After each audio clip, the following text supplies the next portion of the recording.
बहुत दूर समय के पर्दे के पार एक ऐसा राज्य है जहाँ रात कभी पूरी तरह अंधेरी नहीं होती थी। उस राज्य का नाम था चंद्रतारा। आसमान हमेशा नीले रंग का चमकता रहता और तारे इतने पास लगते जैसे बस हाथ बढ़ाकर तोड़ लो। इस राज्य की सबसे बड़ी ताकत थी नूर की शक्ति, एक ऐसी रोशनी जो अंधेरे को मिटाकर जीवन देती थी। इस शक्ति को संभालने वाली थी एक रानी इलेरा, जिसका जन्म चांदनी से हुआ था। लेकिन चांदनी की रोशनी जितनी खूबसूरत थी उतनी ही कमज़ोर भी। अगर चांद की रोशनी कभी राज्य से गायब हो जाती तो सब कुछ अंधेरे में डूब जाता। एक रात चांद सबसे बड़ा था। एक काली परछाई ने आसमान पर अपना पहला कदम रखा। उसका नाम था रेवरोन, अंधेरे का मालिक, जो हमेशा नूर की शक्ति को ढूंढने का सपना देखता था।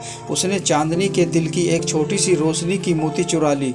उस मोती के बिना रात के आसमान से तारे धुंधले पड़ने लगे और चंद्र तारा राज्य अंधेरे में डूब गया। रानी इलेरा ने अपने सैनिकों को बुलाया, पर कोई भी उस मोती को वापस लाने की हिम्मत नहीं कर पाया। तब एक साधारण सा लड़का जिसका नाम था अरीन आगे आया। अरीन एक लोहार का बेटा था, लेकिन उसके दिल में एक गुप्त राज था। वो अंधेरे को महसूस कर सकता था। अरीन ने उस लड़के को देखा और कहा, तुम अंधेरे को महसूस कर सकते हो, शायद तुम ही वो हो जो इस राज्य को बचा सकते हो। अरीन ने अपने लोहे का हथियार उठाया और अंधेरे के जंगल की तरफ चला।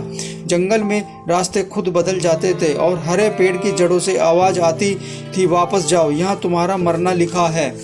लेकिन अरीन नहीं रुका।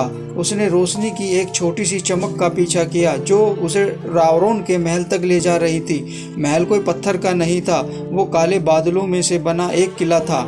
वहाँ अरीन की मुलाकात हुई एक औरत से, लायरा, जो रेवरोन की गुलाम थी, पर उसकी आंखों में दर्द और बगावत छुपी थी। लायरा ने कहा, रेवरोन को हराने के लिए तुम्हें उसकी अपनी ताकत ढूंढनी होगी। अंधेरा तब तक जीवित है जब तक तुम उससे डरते हो। अरीन ने समझा उसका सबसे बड़ा हथियार तलवार नहीं बल्कि उसका अपना हौसला है।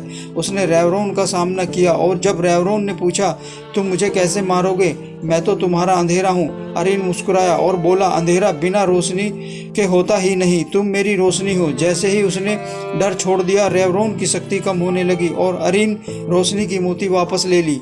चंद्र तारा राज्य फिर से चमक उठा और अरीन एक वीर योद्धा बन गया। लेकिन कहानी यहीं खत्म नहीं होती, क्योंकि लायरा ने उसे बताया, अंधेरा कभी मरता नहीं, वो बस सोता है और एक दिन वापस आएगा।